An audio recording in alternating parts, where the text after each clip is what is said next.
enable.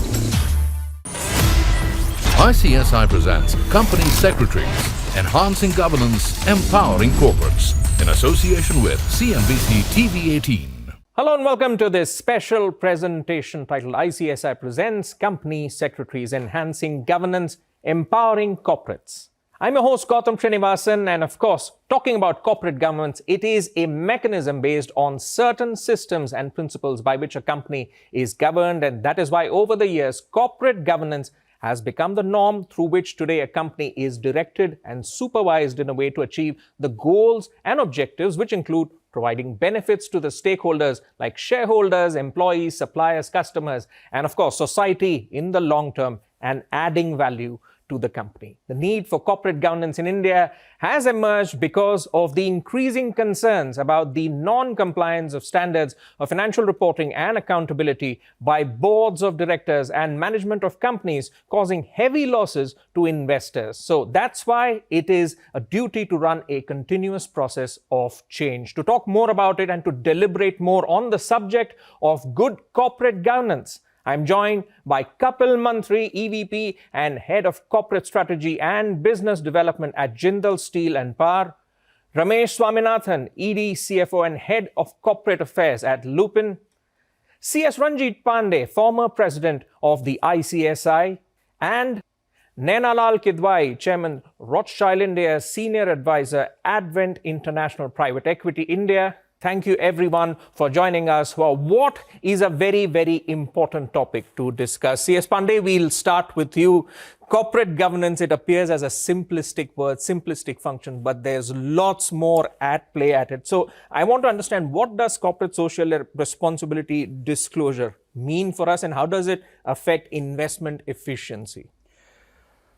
Thank you, Gautam. One of the most important aspect of the corporate governance today is that how your business is become sustainable and responsible to the society and also to the environment. So one of the most important thing that businesses should be responsible toward the society.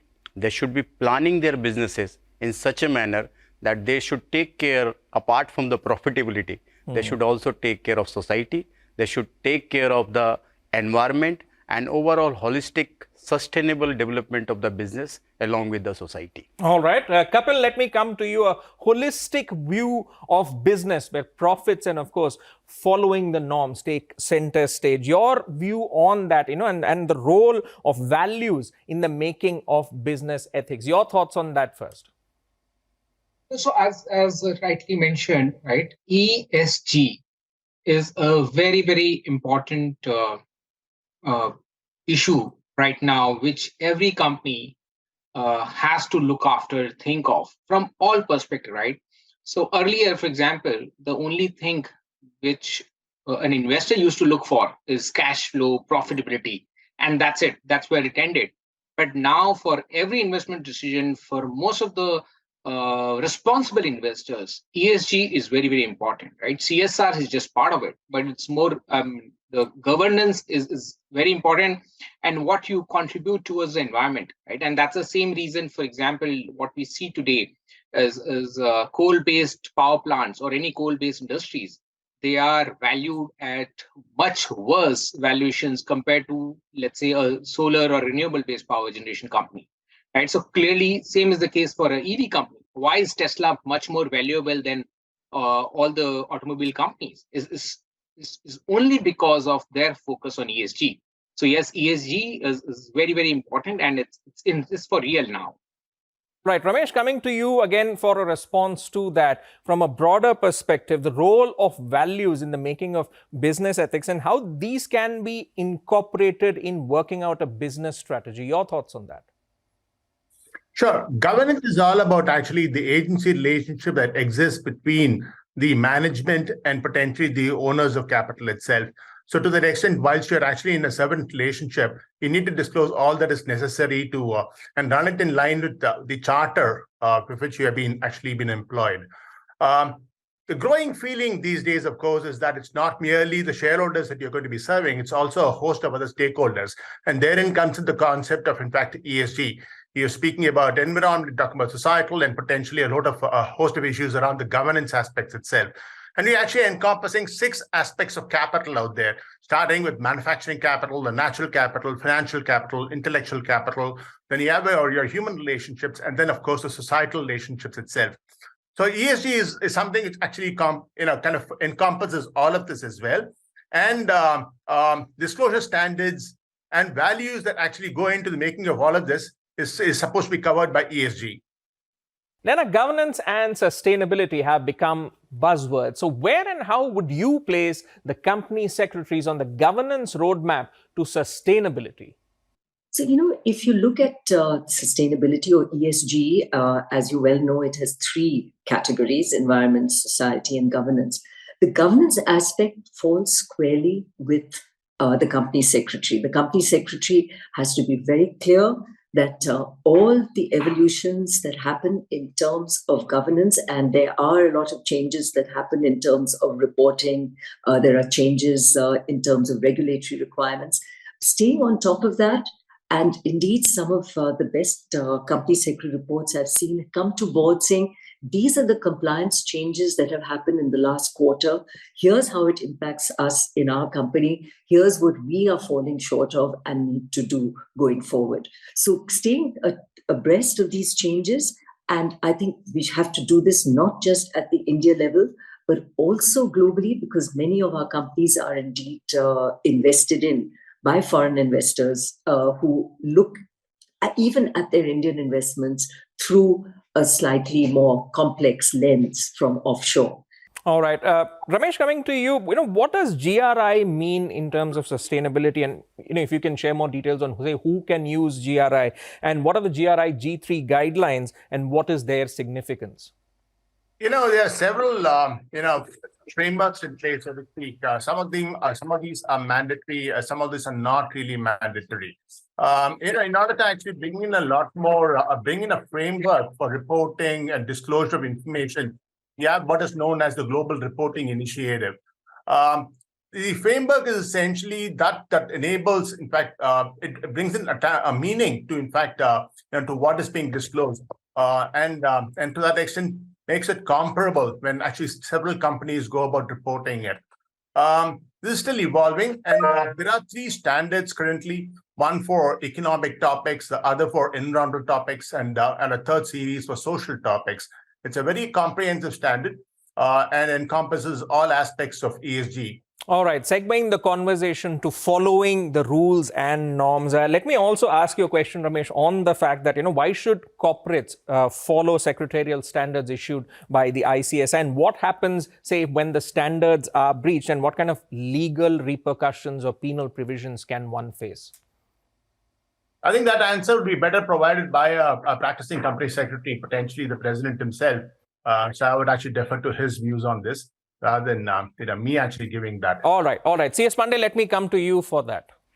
See, as far as secretarial standard is concerned, this is framed by the Institute of Company Secretaries of India and recognized by the Ministry of Corporate Affairs through the Companies Act 2013. So it's become a law now. We started this in year 2000. And in the year 2000, it was laid down the best practices and best standard to be followed by the corporates while conducting the board meeting, general meeting, and declaring the dividend. So there are 10 standards in the year 2000. By 2010, 10 standards had been developed by ICSI, and it was practiced voluntarily by the corporates. Later on, government feels that why not this standard should be made mandatory. And the year 2014, when Companies Act 2013 has came, it has made mandatory for all the corporates to follow the Secretarial Standard 1 and Secretarial Standard 2. So as far as Secretarial Standard 1 is concerned, it is board meeting, what best practices and best things can be done while conducting the board meeting, while issuing the notices, while doing the agenda. So a lot of litigations were coming in before that. It has settled all because even National Company Law Tribunal and courts has now started referring the secretarial standard. They are saying that you follow this, otherwise if you follow this, dispute will not come. Say, for example, issuing notices. I have not received the notice. This is always a concern from the directors that I have not received the notice of the board meeting. So now secretarial standard says that advance notice of this much of period is required. If you don't follow, it becomes, say, non-compliance of the law, non-compliance of the Companies Act section 118. And courts are taking cognizance of it, courts are punishing it. So your question was that, is it illegal not to follow? Yes, it is illegal not to follow. It will be a non-compliance and it is a punishable offense under the Companies Act 2013. All right. Be wary, be careful, always follow the law, follow the norms, and of course, unlock your growth possibilities. On that note, it's time for a very short break here on the show, but don't go anywhere, as on the other side, the discussion continues. Stay tuned. ICSI presents Company Secretaries, Enhancing Governance, Empowering Corporates, in association with CNBC-TV18.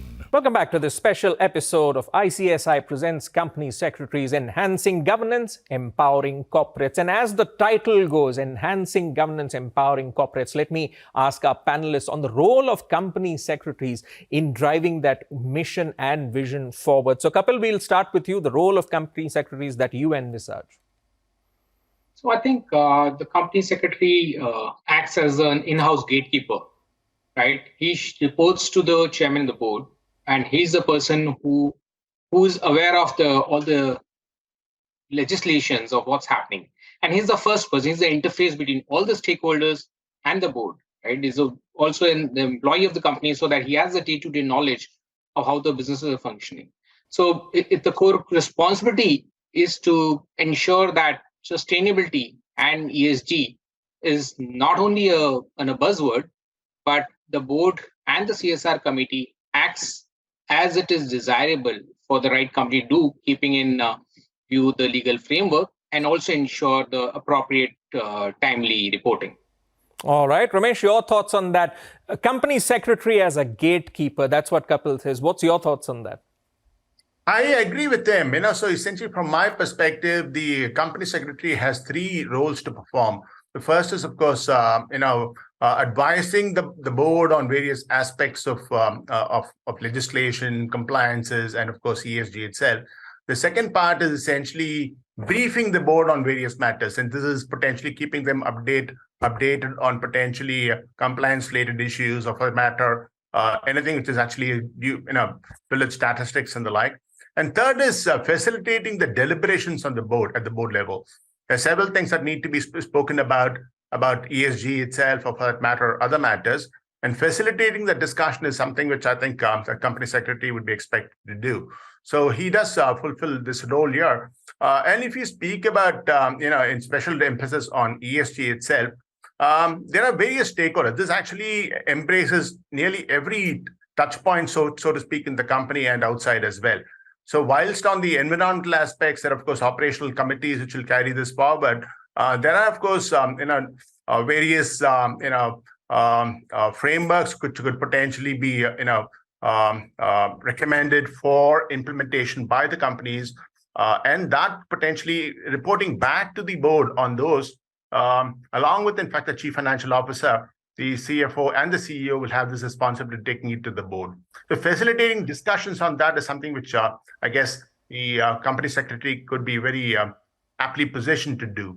Oh, well, I have a few questions on that to you, Ramesh, but I'll come to you later. Let me first get in CS Pandey's view on this, his perspective on the role of company secretaries from the ICSI perspective. I think Ramesh has very aptly pointed out, in fact, excellent answer he has given, that three aspect. I will just take it forward, same breath I will say, that apart from being gatekeeper, he is a conscious keeper of the company. Company secretary take care of the conscious, that what is right and what is wrong, that is required to be conveyed to the management in the advisory role. First role he has pointed out, that is advisory role. So advisory role gives a very, very big importance to the company secretary, that you are part of the framing of the policies and strategy of the company. So when you are framing the policy, you take care of each and every aspect, ESG, all three aspects you need to take care as a company secretary and advise the management accordingly that it is profitable, but we need to be sustainable also. We need to take care of the society also, environment also. So overall 360-degree analysis company secretary has to do and then present it to the board. So advice should be 100%. So that is one part. Then I would say that he is the nodal agency, nodal point for each and every stakeholder of the organization. Be it stakeholders, every investor coming to him for his or her queries, every employee or customers are coming, employees are coming to him, customers are coming because there are a lot of maybe customer complaints. So framing the policies in regard to handling the other stakeholders are also becomes the important role of the company secretary. So framing the policy, then implementing the policy, and then finally reporting to the board that we have implemented the whole thing in letter and spirit. So spirit has also been followed. And if it happens that you are able to follow, sometimes you are not able to follow. So if you are not able to follow ethically or with your conscience, you say that I have not able to follow, let's report it to the management so that whatever consequences are there, I should be able to face it or I should be able to rectify it. So this is what the role, and in order to develop these kind of high caliber professionals, ICSI is playing a role with its vision and mission. Vision is to develop, to be the global leader in promoting good corporate governance. So this is what the vision is, and as far as mission is concerned, to develop high caliber professional who are promoting the corporate governance. On that note, it's time for a very short break here on the show, but don't go anywhere, as on the other side, the discussion continues. Stay tuned. ICSI presents Company Secretaries, Enhancing Governance, Empowering Corporates, in association with CNBC-TV18. Welcome back to this special presentation titled ICSI Presents Company Secretaries, Enhancing Governance, Empowering Corporates.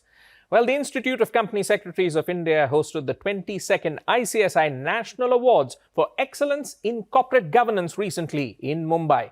Now, these awards for excellence in corporate governance are one of the most prestigious awards recognizing corporates and professionals fostering best practices in corporate governance. C.S. Pandey, tell us all about the awards. Recognizing or motivating the companies who are doing or following the best practices of the corporate governance. So that is first thing. Second thing is that evolving processes are required to be culled out, taken up, and then propagated among all other corporates. So what is happening that I am following X and another company is following different practices. Which one is the best practice? We don't know. So this ICSI National Award for Excellence in Corporate Governance brings everything together. And after bringing everything together, we reward the best practice. So your practice is also good, your practice is also good, but what is best? That is being rewarded. Governance and ethics is equal for every company, every corporate, whether it is public sector or private sector. So why to bifurcate into public or private? Even public sector should follow the best of the practices. So we change the entire structure of the award and we have divided into two parts, listed segment and unlisted segment. Listed company takes the public money into the and uses this public money for their growth. So their norms are more stringent. They need to be more responsible towards the society. They are required to run the business more responsibly. So that is one part. Another part is unlisted segment. Unlisted segment, they are also responsible. They are also having the norms to follow. They have also ethics to follow. But not that, say, they are not using public money. So different norms may be there. So two categories. In these two categories, three subcategories has been done. So we have divided it further into three parts in the listed segment: large, medium, emerging and small. So emerging and small is the third category. So three categories here. In the unlisted segment, three categories. So there are 6 awards in the ICSI National Award for Excellence in Corporate Governance. CSR concept came in 2014 and it has been made mandatory for every corporate to spend 2% and create some impact on the society. and do something good for the society.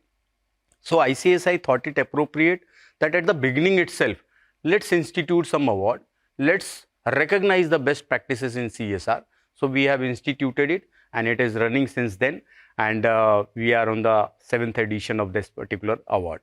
As far as non-financial transactions are concerned, or disclosures, compliances and governance is concerned, this audit is their secretarial audit.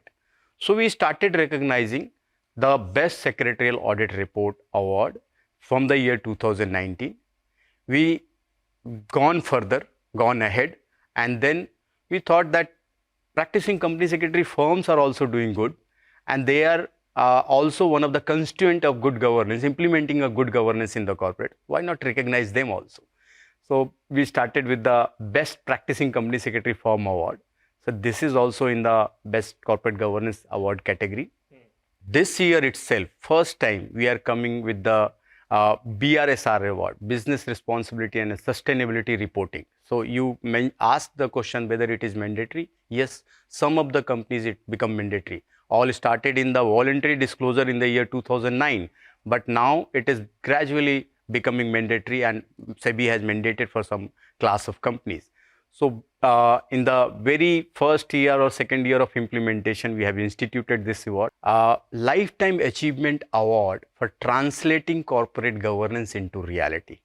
So this Lifetime Achievement Award is not for the corporate, it is for the individual. The individual who is, say, translating the corporate governance, following the corporate governance ethics, they are part of some committee of the government to set up the guiding principle of corporate governance. During the process of evaluation, we found that some of the companies are very, very good into some say employee aspect, some are very good into the environmental aspect, some are following best of the practices towards the customer. So why not pick all these things together, do some segmentation and give it to the other companies to follow. So we brought one publication last year, Corporate Governance Best Practices. So best practices booklet has been released last time. Every year new edition will come, and that new edition will become the benchmarking for other corporates to follow. We constitute the expert group from the industry, from the expert from the various segments, and they expert 20-25 people come together, and they frame the questionnaire on the compliances and descriptive questionnaire also. So first level of evaluation is that you just give your compliance parameter, and on the basis of compliance questionnaire, we will be giving you the compliance score. Those companies who qualify on the compliance score, they get the second questionnaire, and that second questionnaire is descriptive one, basically concentrating on the ethical and best practices. Then goes third round, and the third round is basically connecting to the statutory auditor, secretarial auditor, independent directors of the companies, and also the regulators like SEBI, like stock exchanges, like MCA, in order to evaluate whether those companies are subject to some scrutiny, they are penalized or not. So these things we basically analyze. Finally, eminent jury is being constituted, normally and most of the time headed by the former Chief Justice of India. So all sit together, and whatever shortlisted companies are from the from the ICSI, they are presented to the jury. When companies say five shortlisted companies are presented to the jury, these 5 companies for jury, it is one among equal. They can decide even 5th number, they can decide 1 number. So jury decides, and after decision of the jury, we go for the mega finale, and it is presentation of the ICSI National Award for Excellence in Corporate Governance. Well, on that note, thank you so much, ladies and gentlemen, for taking the time out and speaking with us and offering all those wonderful insights on this very important subject. And of course, thank you to our viewers for staying with us on our special presentation titled ICSI Presents Company Secretaries Enhancing Governance, Empowering Corporates. Have a great day. ICSI presents Company Secretaries, Enhancing Governance, Empowering Corporates, in association with CNBC-TV18.